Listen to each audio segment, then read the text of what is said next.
नांदेड़ शहर के बरकतपुरा इलाके में रहने वाले मिर्ज़ा ज़मीर बेग वल्द आरज़ू बेग को 6 जुलाई की रोज़ दिन दहाड़े दो शिद्दत पसंदों ने महज 100 रुपये ना देने की वजह से उन पर धारदार हथियार से हमला किया, जिसके बाद उन्हें शहर के सरकारी दवाखाने में मुंतकिल किया गया, लेकिन 17 जुलाई को दौरान इलाज उनकी मौत वाक़ई हो गई।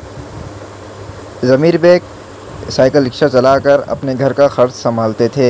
इनके पसमानदगान में 4 लड़कियां, 1 लड़का और एक माजूर भाई और वालिद वालिदा मौजूद हैं। इस मामले के बाद ज़मीर बेग के साले शेख अरशद की शिकायत पर वज़ीराबाद पुलिस स्टेशन में दफ़ा 307 के तहत केस दर्ज कराया गया था, जो इनकी मौत के बाद 302 में तब्दील हो गया। हैरत अंगेज़ बात यह है कि वारदात के 11 दिन गुजरने के बाद भी एक भी मुलजिम गिरफ्तार नहीं हो सका। ये मंगल के दिन 6 तारीख को हमारे शौहर 11 बजे घर से बाहर काम के वास्ते गए थे। रिक्शा चलाने वाले 3 पाँव का, तो तारा सिंह मार्केट में उनका काम चलता था। रोज़ की तरह उन्होंने 11 बजे गए। फिर बाद में हमने 7 बजे फ़ोन लगाए तो हमको बात अच्छी करे। फिर बाद में हम बोले, अब 7 के बाद हमने नहीं लगाए। 9 बजे 8:30 9 बजे के टाइम पे खड़गपुरे में थे उन्होंने। फिर सेठ की दुकान से सेठ का या उनके नौकर का किसका फ़ोन आया ये हमको नहीं मालूम। फिर उन्होंने रिटर्न तारा सिंह मार्केट गए। तारा सिंह मार्केट पे गाड़े पे डागा डाले बाद से फिर उनके सेठ के वो नौकरों ने बोले जाते हम ढकलते। तो फिर बाद में उन्होंने शटर लगाने गए। फिर वो 2 सिक्के थे, उन्होंने ऐसा पीछे उनके हथियार थे, तो उन्होंने बोले कहते पैसे दो। तो इन्होंने बोले नहीं है। तो उन्होंने पीछे इनके हाथ पे गाड़ा था, तो उन्होंने पीछे जेबों में हाथ डाल रहे थे। तो फिर बाद में सामने वाले ने आके इनके नाक पे वार करा। नाक पे वार करते जिन्होंने रिक्शा छोड़ दिए। रिक्शा छोड़ते उन्होंने पेट में खुपस दिया। और वो नौकर जो ये सब देख रहे थे मगर उन्हें बचाने नहीं आए। फिर बाद में इन्हों मारते पेट में दस्ती रहती थी इनके खांधे पे। फिर वो उन्होंने बन के वो भाले राव के दवाखाने से आगे गए। फिर वहाँ ऑटो ठहरा के फिर उसमें बैठे।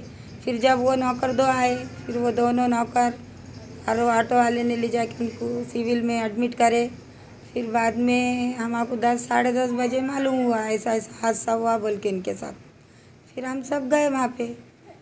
फिर पुलिस वाले आए वहाँ पे। पुलिस वालों को भी दिए इन्होंने बयान, मगर उतने होश में नहीं थे। फिर बाद में हमको भी बुलाए। अब हमको कुछ मालूम नहीं था। उन्हें बोल रहे थे क्या आए किसी से दुश्मनी है क्या। तो हम बोले सर हमको क्या मालूम, हम थोड़ी उनके साथ जाते। फिर उन्होंने बोले ऐसा कुछ भी नहीं बोले पुलिस वालों ने। पुलिस वाले बोल रहे थे वो गंजेटी है, उनको क्या पकड़ेंगे, ऐसा बोल रहे थे पुलिस वाले। फिर बाद में अब क्या है, अब मेरे 4 बेटियां हैं, 1 बेटा है मुझे। जब मेरे बड़े बेटियां हैं, एक छोटा बेटा है मुझे। अब हमारा सहारा वो था, अब हमको किसी का सहारा नहीं अल्लाह के सिवाय। क्या डिमांड है बोले तो हमको इंसाफ होना। 3 पाई का रिक्शा चला था। बच्चा घर से 11 बजे चलेगा यहाँ से आके उन्होंने मारे कहते बच्चे को, हमारे बच्चे के बच्चे हैं, बच्चे की शादी है घर में, हम उनको सहारा नहीं है कुछ भी, हमको इंसाफ चाहिए।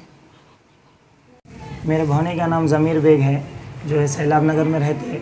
उनके 4 बेटियां हैं और 1 बेटा है। 6 तारीख को मंगल के दिन उन्होंने काम पे निकले थे, तो उनका जो है मर्डर हो गया 6 तारीख को भालेराव हॉस्पिटल के अंदर, वहाँ गली के अंदर। वो जो है इतना भीड़ भाड़ वाला इलाका है, और जो मार्केट के अंदर मेरे भाने को मार दिए। और जो है आज 19 तारीख है, आज तक प्रशासन और पुलिस ने जो है कार्रवाई करी, लेकिन आज तक ये आरोपी पकड़े नहीं गए।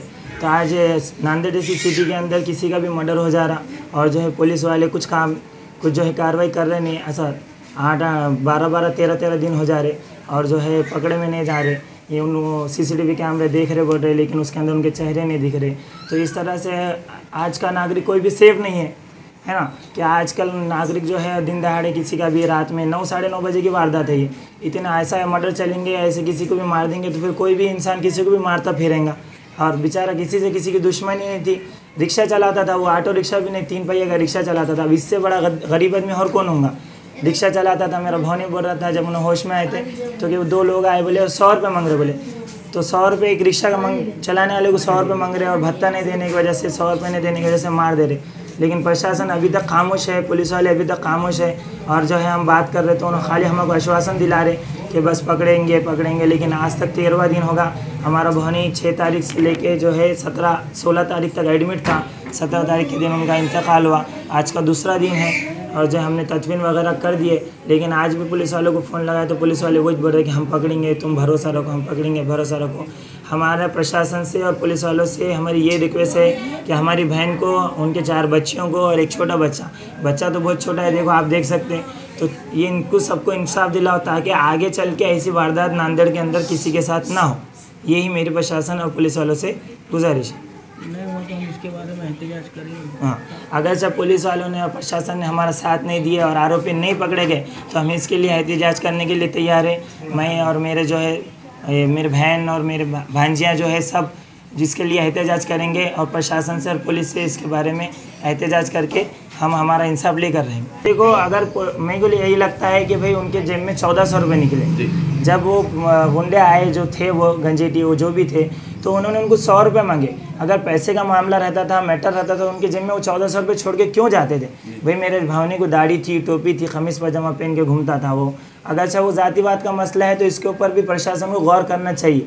अगर ऐसी जातिवाद मसले की तरफ से अगर कोई किसी को मार करेगा तो हिंदुस्तान में कोई बचेगा नहीं। हिंदू मुस्लिम हिंदू सिख ईसाई, ये प्रशासन ये जो है जातिवाद के मसले को बढ़ावा देकर जो है एक दूसरे का कत्ल करना, ये हिंदुस्तान के जो है ख़िलाफ़ है, ये कानून के ख़िलाफ़ है।